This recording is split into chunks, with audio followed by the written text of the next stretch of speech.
Hi, and welcome to another LRCC Soundbite. One thing I think many of us suffer from is occasionally opening our mouth without thinking.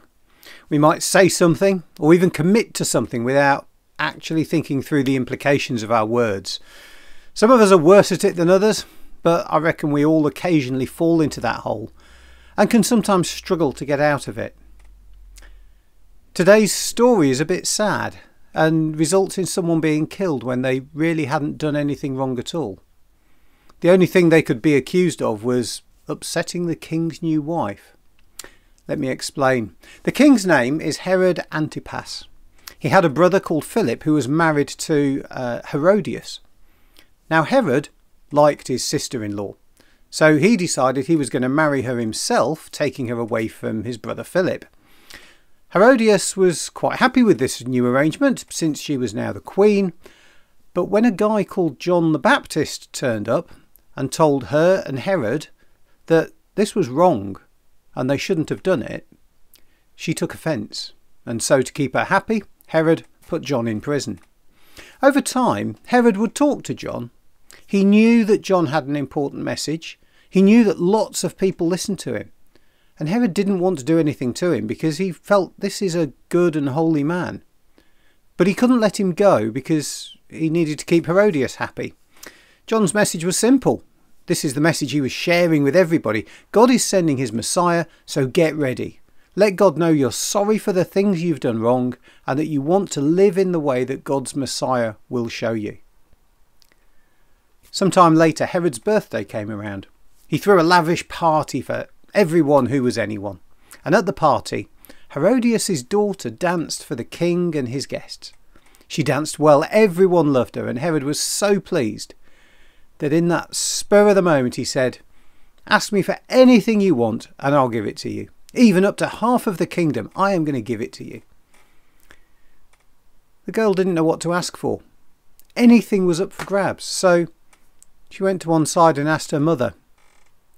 And Herodias saw her opportunity and told her to ask for only one thing: John the Baptist's head on a platter. It's an awful thing to ask for. But that's what the girl did. And the king, well, he was cornered. He didn't want to do it. But in front of all his guests, he couldn't go back on this big lavish promise he just made, even though he hadn't thought about the consequences of his words. John was killed and the girl got what she asked for. And Herodias was happy. How often do we say things without thinking? Maybe we haven't thought about the consequences of the words we use. Maybe we've promised something or committed to something. How can we make sure that our words reflect our true intentions? I'm sure that Herod only wanted to give something really nice and wonderful to the girl, something beautiful, something to keep and treasure, or maybe an area of land that would set her up for life. But his words were manipulated. His promise was called in and he had to do something he didn't want to do. The Bible tells us that the words we speak are a direct reflection of what's in our heart. And this sort of makes some sort of sense to me. Sometimes when we speak without thinking, where do those words come from? And what are those words like? Do we naturally speak well? Do we speak well of people, of situations? Or do we speak down of people? I think we often have a choice. What words do I want to hide inside of me, in my heart, so that they're the words that come out when I don't have time to think? It's something God can help us with. I pray that I have the right words that will build people up.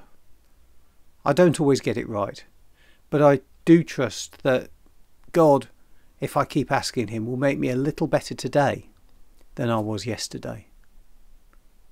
I do hope you have a great week. God bless you, and I'll see you next time.